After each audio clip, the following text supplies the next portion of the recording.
Some truths are self-evident, they're very basic and apparent, and yet many people still fight against those truths and deny them. In our talk at this time, this is one of them. If it is to be, it's up to me.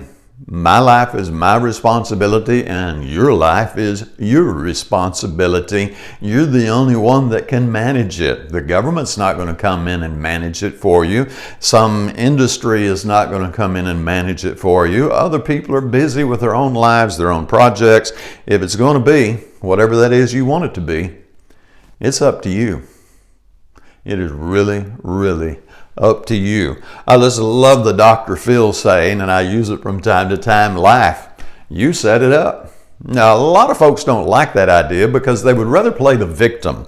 They would rather say, it's not my fault, it's the school's fault, it's the government's fault, it's my neighbor's fault, it's my mama's fault, it's the industry's fault, the boss's fault. Let me blame it on anybody, but don't make me own the situation for my own life.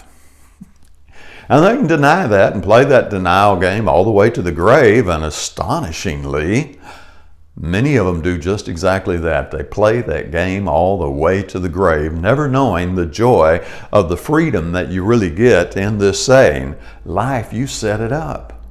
That means I've got options. That means I have potential and opportunities, right? I wouldn't want to play the victim. That's no fun. Really, think about it. Who really enjoys being a victim? Not a lot of fun.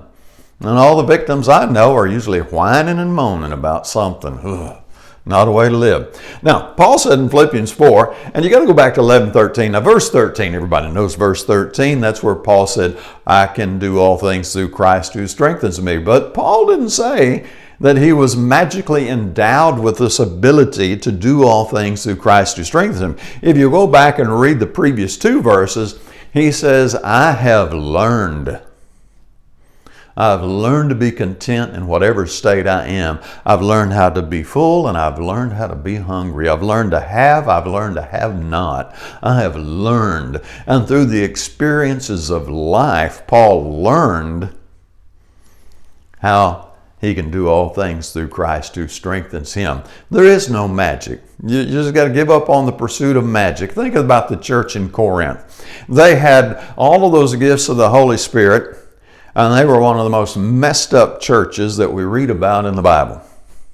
There is no magic.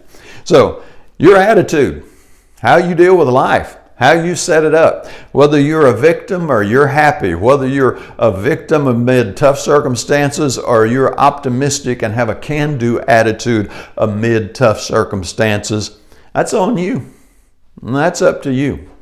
You choose your attitude. And I'm going to encourage you, choose it wisely, and don't pick the victim mentality. Little something to think about. Roll it around for a while. This one has a lot more depth than we've unpacked here. And as always, have a great day.